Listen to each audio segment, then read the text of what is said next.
Hi everyone, welcome to my channel மலரின் பயணம். இன்றைக்கி மலரின் பயணத்தில் ஒரு சூப்பரான வீடியோ தாங்க பார்க்க போகிறோம்.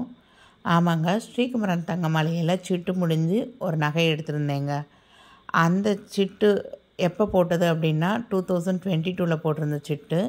இப்போ போட்டிருக்க சிட்டுக்கு ஒரு 4 மந்த்ஸ் தான் கட்டியிருக்கேங்க. ஸோ சிட்டு ஸ்கீம் முடிகிறதுக்கு இன்னும் ஒரு 6 மந்த்ஸ் இருக்குது நமக்கு. ஏன் இந்த வீடியோவை இப்போ போட்டிருக்கேன் அப்படின்னா, ஒரு சப்ஸ்கிரைபர் கேட்டிருந்தாங்க, நீங்கள் ஸ்ரீகுமரனில் இதுக்கு முன்னாடி சிட்டு போட்டிருக்கீங்களா, அங்கே நகை முடிஞ்சு எடுக்கிறப்ப என்ன மாதிரி பில் கிளைம் பண்ணுவாங்க, எப்படி பில் போடுறாங்க அப்படின்னு கேட்டிருந்தாங்க. ஏன்னா ரீசெண்டாக நிறையா கடைகளில் சிட்டு முடிஞ்சு எடுக்கிறப்ப அந்த பில்லிங் வேறு மாதிரி இருக்குது, செய்கூலி சேதாரத்துக்கு சேர்த்து ஜிஎஸ்டி போடுறாங்க, அந்த மாதிரிலாம் கேட்டிருந்தாங்க. ஸோ நான் அதனால் அந்த பில்லை தேடி எடுத்து பார்த்தேங்க. பார்க்குறப்ப எனக்கு ஒரு பயங்கரமான ஷாக்கிங்கான விஷயம் அதில் தெரிஞ்சது. ஸோ நான் எப்படி இதை மிஸ் பண்ணேன் அப்படிங்கிறதே எனக்கு தெரியலை. ஏன்னா நான் 2 இயர்ஸ் பேக் நகை வாங்குறப்ப இந்த அளவுக்கு அவேராக இல்லை அப்படிங்கிறது நான் புரிஞ்சுக்கிட்டேன். நம்ம சேனலில் நிறைய சிட் ஸ்கீம் வீடியோ, எந்த கடையில் சிட் ஸ்கீம் போட்டால் நமக்கு நிறையா பெனிஃபிட், அந்த மாதிரி நிறைய கம்பேரிசன் வீடியோஸ் இருக்குது. அதே மாதிரி வைரம் வாங்க போகிறீங்க, ஒரு சில்வர் வாங்க போகிறீங்க அப்படின்னா என்னெல்லாம் பார்த்து வாங்கணும், இல்லை ஒரு ஓல்டு கோல்டு விற்க போகிறீங்கன்னா என்னெல்லாம் பார்த்து செய்யணும் அப்படிங்கிறது எல்லாத்துக்குமே நிறையா வீடியோஸ் போட்டிருக்கேங்க. ஸோ நம்ம சேனலில் இப்போ தான் ஃபஸ்ட் டைம் பார்க்குறீங்க அப்படின்னா கண்டிப்பாக சப்ஸ்கிரைப் பண்ணிக்கோங்க. உங்களுக்கு கண்டிப்பாக யூஸ்ஃபுல்லான நிறைய வீடியோஸ் வரும். ஆக்சுவலாக என்னோடய சேனலில் நிறைய ட்ராவல் வீடியோஸும் நான் போட்டுட்டு தாங்க வந்தேன். பட் இப்போ லாங் வீடியோவாக ட்ராவல் வீடியோஸ் போடல, ஷார்ட்ஸில் தான் போட்டுட்டு வரேன். ஸோ சென்னை சுற்றி இருக்கிறவங்க அப்படின்னா நீங்கள் கண்டிப்பாக அந்த ட்ராவல் வீடியோஸ்லாம் பாருங்கள். நிறைய ஹிடன் பிளேசஸ்லாம் நான் எக்ஸ்ப்ளோர் பண்ணிட்டு வரேன். கண்டிப்பாக ஷார்ட்ஸ் செக் பண்ணி பாருங்கள். ஃபஸ்ட்டு நான் ஸ்ரீகுமரனில் என்ன நகை வாங்கியிருந்தேன் அப்படிங்கிறத பார்க்கலாங்க. இந்த செயின் தாங்க நான் வாங்கியிருந்தேன். கீழே உள்ள பெண்டன்ட் என்எஸ்கே தங்க மாளிகை செங்கல்பட்டு அவங்ககிட்ட வாங்கியிருந்ததுங்க. ஸோ செயின் மட்டும்தான் சிட் ஸ்கீம் முடிஞ்சு ஸ்ரீகுமரனில் நான் எடுத்ததுங்க. ஸோ 2021 அக்டோபர் மந்த் ஆரம்பிச்சிருந்த சிட் ஸ்கீமுங்க. ஜூலை 2022 இந்த சிட் ஸ்கீம் முடிஞ்சு நான் இந்த செயின் பர்ச்சேஸ் பண்ணியிருந்தேன். ஸோ அரவுண்ட் அப்போ எவ்வளோ கோல்டு வேல்யூ இருந்தது அப்படின்னா ஒரு 4300, 200 அந்த ரேஞ்சில் இருந்து 4800, 900 வரைக்கும் போயிருந்ததுங்க. ஸோ அப்போ நான் எவ்வளோ சிட் ஸ்கீம் போட்டிருந்தேன் அப்படின்னா 4500 போட்டிருந்தேங்க. இந்த பெண்டன்ட் என்எஸ்கேல எடுத்தது. ஸோ கீழே அந்த தொங்குற மாதிரிலாம் பெண்டன்ட் எடுத்தீங்க அப்படின்னா அந்த முத்து பார்த்து வச்சுக்கோங்க. ஸோ இது போட்டப்போ சாரியில் பட்டு இழுத்துருச்சு அந்த முத்து. ஸோ அது ஆனால் அந்த முத்து என்கிட்ட இருக்க தான் செய்யுது. இந்த டிசைன் பார்த்தீங்க அப்படின்னா இது ரொம்ப அழகாக இருந்தது இந்த பேட்டர்ன். பட் கலெக்ஷன்னு பார்க்குறப்ப நான் அப்போ குரோம்பெட்டில் தான் போட்டிருந்தேன். ஆனால் எனக்கு குரோம்பெட்டில் இந்த மாதிரி டிசைன்ஸ் எதுவும் அவைலபிளாக இல்லை. ஸோ டி நகரில் போய் செக் பண்ணப்போ இந்த செயின் ஓகேவாக தெரிஞ்சதுங்க. ஸோ இதோடைய வெயிட் அப்படின்னு பார்த்தீங்கன்னா 15.200, அதாவது 15 கிராமு 200 மில்லிகிராமு இருந்ததுங்க. ஓகே, எனக்கு சிட் ஸ்கீமில் எவ்வளோ சேர்ந்துருந்தது, இதுக்கு நான் எக்ஸ்ட்ரா எவ்வளோ கொடுத்தேன், ஸோ நான் எங்கே இதில் ஏமாந்தேன், ஜிஎஸ்டி இவங்க எப்படி போட்டிருக்காங்க அப்படிங்கிற டீட்டெயில்ஸ் எல்லாமே இப்போ ஒரு கால்குலேஷனாக பார்த்துடலாங்க. பெண்டன்ட் கிட்டத்தட்ட 12 கிராம்ஸ் இருந்ததுங்க. பட் இந்த செயினுக்கு அது கொஞ்சம் வெயிட்டான பெண்டன்ட்டு தான். பட் ஒரு சின்ன ஃபங்க்ஷனுக்கு போகிறப்ப அப்படின்னா இந்த ஒரு செயின் போட்டாலே ரொம்ப அழகாக இருக்குங்க, கழுத்து நிறைஞ்ச. ஸோ இது பார்த்திங்கன்னா ஸ்ரீகுமரன் தங்க மாளிகை, இதான் அந்த பில்லுங்க. இது பார்த்தா உங்களுக்கு தெரியும், 4689, 22 கேரட்டோட கோல்டு ரேட்டு நான் வாங்கின அன்னைக்கு. வெள்ளி விலை பார்த்திங்கன்னா ஒரு 62 ரூபா இருந்திருக்குங்க. 9/7/2022 அன்றைக்கி தான் இந்த இதை பர்ச்சேஸ் பண்ணியிருக்கேன் நான். ஸோ இதில் பார்த்தீங்க அப்படின்னு தெரியும், லோட்டஸ் முகப்பு செயின் அப்படின்னு போட்டிருக்காங்களா உங்களுக்கு. இதில் 15.200 இது நெட் வெயிட்டுங்க. அதுக்கப்புறம் எனக்கு கிராம்ஸ் ஆட் ஆயிருந்தது 11.943, அதாவது சிட்டில் ஆட் ஆயிருந்தது 11.943. ஸோ நான் மிச்சம் எவ்வளோ கட்டணும் அப்படின்னு பார்த்தீங்கன்னா 3.257க்கு நான் எக்ஸ்ட்ரா பே பண்ணுற மாதிரி இருக்கும். ஸோ இந்த செயினுக்கு எவ்வளோ வேஸ்டேஜ் போட்டிருந்தாங்க அப்படின்னா 13% வேஸ்டேஜ் போட்டிருந்தாங்கங்க. ஸோ நான் போட்டிருந்த ஸ்கீம் அப் டு 18% வரை நோ வேஸ்டேஜ் தான். ஸோ அதனால் அந்த 11.943க்கு எந்த வேஸ்டேஜும் கிடையாது. ஸோ அது போக நான் எவ்வளோ பணம் கட்டியிருந்தேன் அப்படிங்கிறது எல்லாமே ஸோ இது வந்து என்னைக்கு பர்ச்சேஸ் பண்ணியிருந்தேன்னா 9/7/2022. ஸோ ஜூலை 2022 வந்து இந்த சிட்டு முடிஞ்சு நான் பர்ச்சேஸ் பண்ணியிருந்திருக்கேன். ஸோ அன்னைக்கு கோல்டு கிராம் ரேட் எவ்வளோன்னு பார்த்தீங்க அப்படின்னா 4689. எனக்கு அக்குமுலேட்டடான வெயிட்டு எனக்கு சிட் ஸ்கீம் மூலமாக சேர்ந்த வெயிட் எவ்வளோ அப்படின்னு பார்த்தீங்கன்னா 11.943 கிராம்ஸ் வந்து சேர்ந்துருந்தது. எனக்கு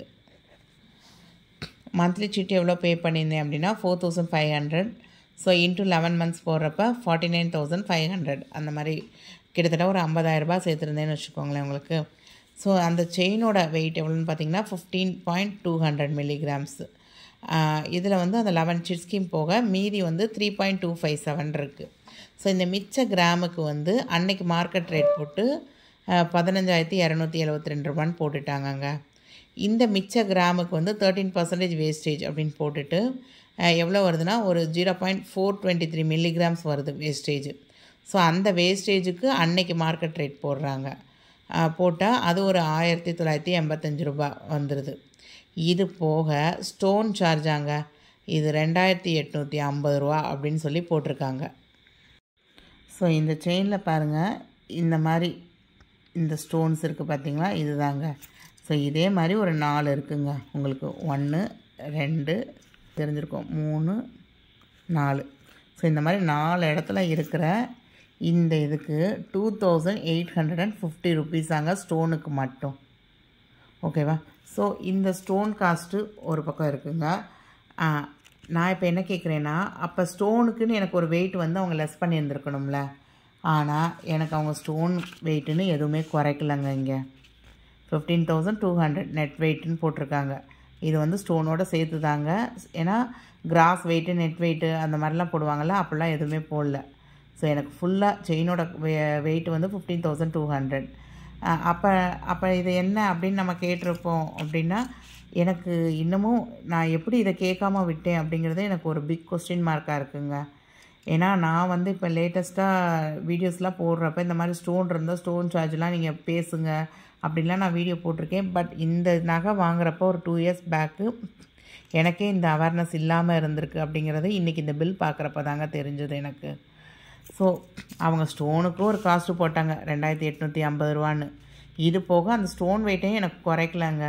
அட்லீஸ்ட் எனக்கு வந்து இந்த ஸ்டோன் வந்து பொதுவாக கேரட் அப்படின்னு எடுத்துட்டோம்னா ஒரு கேரட்டுங்கிறது ஒரு 200 மில்லிகிராம்ஸ் இருக்குங்க. ஸோ இந்த ஸ்டோன்ஸ் எல்லாம் சேர்ந்து ஒரு கேரட் அப்படின்னா கூட எனக்கு ஒரு 200 மில்லிகிராமாவது கம்மி பண்ணியிருக்கணும் அவங்க.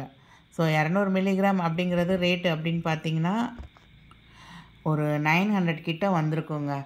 ஸோ எனக்கு அந்த வெயிட்டும் லெஸ் பண்ணலை. பட் இந்த ஸ்டோனுக்கு இவ்வளோண்டி உள்ள ஸ்டோனுக்கு 2850 ரூபா, கிட்டத்தட்ட 3000 ரூபா கிட்ட நம்மகிட்ட வந்து எடுத்திருக்காங்க. அது போக ஸ்டோன் வெயிட் குறைக்காதனால அது ஒரு 900 கிட்ட நான் ஏமாந்துருக்கேன் இப்போ. ஸோ இது வந்து இன்றைக்கி இந்த கால்குலேஷன் போட முதல்ல தாங்க நான் நோட் பண்ணேன். பார்க்குறப்ப மொத்தம் 20,107 ரூபா அப்படின்னு போட்டிருக்காங்க. ஸோ இன்னொன்று என்ன அப்படி கண்டுபிடிச்சேன் அப்படின்னு பார்த்தீங்கன்னா, இப்போ வந்து இவங்க என்ன செய்கிறாங்க, எப்படி வந்து இந்த பில் அமௌண்ட்டை கால்குலேட் பண்ணியிருக்காங்கன்னா, இந்த 56,000 இது அப்படிங்கிறது என்ன அப்படின்னா, நான் கட்டியிருந்த அமௌண்ட் வந்து 49,500 ரூபா தாங்க. ஆனால் அன்னைக்கு மார்க்கெட் ரேட்டுக்கு 11.943 இன்ட்டு 4689 அப்படின்னு போட்டோம்னா கிட்டத்தட்ட நமக்கு எவ்வளோ வருதுன்னா 56,000 ரூபா வருதுங்க. ஸோ அதைத்தான் இங்கே போட்டிருக்காங்க அவங்க. 56,073 ரூபா 73 காசு அப்படின்னு சொல்லி போட்டிருக்காங்க அவங்களுக்கு. ஓகேவா? இது போக இந்த நம்ம வந்து நமக்கு சிட்டு இல்லாமல் வந்ததில் இந்த 20,000 ரூபாய் இங்கே கூட்டி போட்டிருந்தேன்ல, ஸோ இதையும் ஆட் பண்ணுறாங்க. ஆட் பண்ணி மொத்தம் 76,000 ரூபாய் அப்படின்னு சொல்லி இதுக்கு 3% ஜிஎஸ்டி போட்டு 78,391 அப்படின்னு போட்டுட்டாங்கங்க. போட்டுட்டு இதில் வந்து அந்த 56,000 மட்டும் கழிச்சிட்டு இந்த 78,391 இருக்குது பார்த்தீங்களா, இதிலேருந்து அந்த 56,000 மட்டும் மைனஸ் பண்ணிடுறாங்கங்க. மைனஸ் பண்ணிவிட்டு மீதி 22,391 நம்ம கட்டணும்னு சொல்லி அந்நேரம் நான் வந்து இந்த காசை வந்து பணம் கட்டிட்டு வந்திருக்கேன். நான் கட்டி தான் இந்த பில் போட்டிருக்கேன்.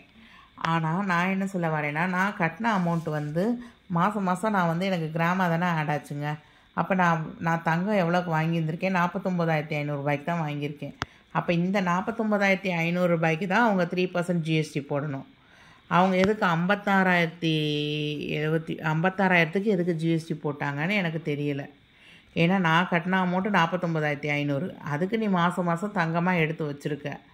அதுக்கு நீ இங்கே வந்து போடுறப்ப என்னோட இந்த கிராம்ஸ் வந்து நான் வாங்கின அமௌண்ட் எவ்வளோ அப்படின்னா 49,500க்கு தானே வாங்கியிருக்கேன்.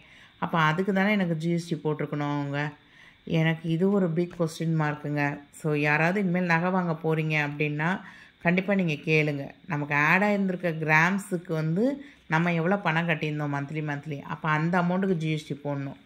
ஒன்று அவங்க என்ன செஞ்சுருக்கணுன்னா 49,500 வந்து இந்த கிராம்ஸ் எல்லாம் டிவைட் பண்ணால் ஆவரேஜாக வந்து எனக்கு எவ்வளோ விழுந்திருக்குன்னா 4,144 ரூபா ஒரு கிராம் ரேட் விழுந்திருக்கு. ஸோ இந்த மாதிரி அவங்க கால்குலேஷன் எடுத்து தான் நமக்கு ஜிஎஸ்டி போடணும். ஸோ அப்படி எனக்கு அவங்க ஜிஎஸ்டி போட்டிருந்தாங்க அப்படின்னா எனக்கு வந்து ஒரு 2,088 ருபீஸ் வந்திருக்குங்க. இதில் இப்போ இந்த மாதிரி ஜிஎஸ்டி போடுறப்ப எனக்கு ஒரு 200 ருபீஸ் வந்து எக்ஸ்ட்ராவாக வந்திருக்கு எனக்கு. ஸோ இந்த மாதிரி கால்குலேஷன் வந்து நான் இன்றைக்கி போடுறப்ப கண்டுபிடிச்சேன்.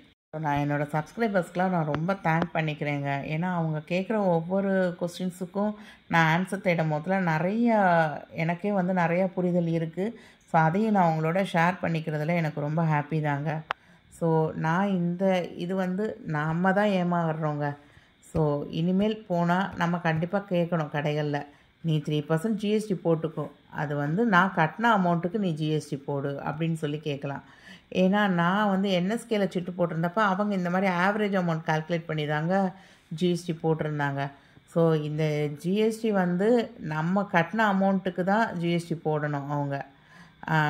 இது ஏன்னா மந்த்லி நம்ம கட்டி சேர்த்த அமௌண்ட்டு தாங்க இது. ஸோ நம்ம மாதம் வாங்குறப்ப 4,200 ரூபாயாக இருந்திருக்கும் கிராமு. அப்போ அதுக்கு 3% ஜிஎஸ்டி 4,200 ரூபாய்க்கு தானே போட முடியும். இப்போ 4,200 ரூபாய்க்கு வாங்கின தங்கத்துக்கு 4,689 ரூபா அப்படிங்கிற ரேட்டுக்கு ஜிஎஸ்டி போட்டால் நமக்கு எக்ஸ்ட்ராவாக தானே வருது. ஸோ இது வந்து ஒரு சின்ன பொருளுங்க. இது ஒரு சின்ன பொருள் வாங்குறப்பே வந்து இவ்வளோ ஏமாறுறோம் அப்படின்னா, இன்னும் பெரிய நகைலாம் செய்கிறப்ப நம்ம வந்து அதுவும் இந்த ஸ்டோன் வச்ச நகை செய்கிறப்ப வந்து கொஞ்சம் பார்த்து வாங்குங்க. ஸோ இது வந்து ஆசைப்பட்டு தான் வாங்கினேன். அதாவது ரொம்ப ஸ்டோன் இல்லை, பட் இது ரொம்ப அழகாக இருக்குது, இந்த ஸ்டோன்லாம் வந்து வெயிட்லெஸ் தான் அப்படின்னாங்க. சரி வெயிட்லெஸ் தானே அப்படின்னு பார்த்தா நமக்கு ஸ்டோனுக்கே 2,850 ரூபா, 3,000 ரூபா கிட்டத்தட்ட போட்டிருக்காங்க. அப்படிங்கிறப்ப ரொம்ப ஷாக்கிங்காக தாங்க இருக்குது. ஸோ இந்த பெண்டன்ட் வந்து என்எஸ்கே தங்க மாளிகையில் எடுத்தேங்க. இது வந்து எந்த சிட் ஸ்கீம்லேயும் எடுக்கலை. கொஞ்சம் ஓல்டு கோல்டு இருந்தது, அதை வந்து கொடுத்துட்டு, அதாவது ஒரு கம்மல் தொலைஞ்சு போயிடுச்சு, அந்த மாதிரி ஒரு கம்மல் வச்சுருந்தோம், ஏதாவது உடஞ்சி போன கம்மல் அந்த மாதிரி இருந்ததெல்லாம் பழசில் போட்டுட்டு அந்நேரம் இந்த இதை எடுத்தேங்க நான்.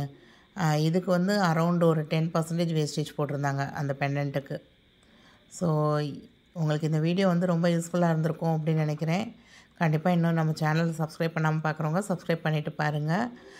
நிறையா பேர் நிறையா கமெண்ட் பண்ணுறீங்க. என்னோடய சப்ஸ்கிரைபர், என்னோடய வியூவர்ஸ் எல்லாத்துக்கும் ஒரு பெரிய தேங்க்ஸ் சொல்லிக்கிறேங்க. ஸோ நியூ மந்த் பிறந்திருக்குங்க. நெக்ஸ்ட்டு 1 மந்தில் நியூ இயரும் பிறக்க போகுது. ஸோ நெக்ஸ்ட்டு 2025ல் ஒரு கிவ் அவே கொடுக்கலாம் அப்படின்னு நான் யோசிச்சிருக்கேங்க. ஸோ அந்த கிவ் அவேல பார்ட்டிசிபேட் பண்ணி வின் பண்ணுறதுக்கு என்ன செய்யணும் அப்படிங்கிறத வந்து நெக்ஸ்ட் வீடியோவில் கண்டிப்பாக ஷேர் பண்ணுறேங்க. இன்னும் சப்ஸ்கிரைப் பண்ணாமல் பார்க்குறவங்க கொஞ்சம் சப்ஸ்கிரைப் பண்ணிவிட்டு பாருங்கள். அப்படின்னா தான் அடுத்தடுத்து நான் போடுற வீடியோஸ் உங்கள் நோட்டிஃபிகேஷனுக்கு வரும். ஸோ இந்த செயின் நல்லா இருக்கா, இல்லை பெண்டன்ட் நல்லா இருக்கா, இல்லை ஆன் த கோல் அந்த செயின் நல்லா இருக்கா அப்படிங்கிறத கண்டிப்பாக கமெண்ட் பண்ணுறேன்.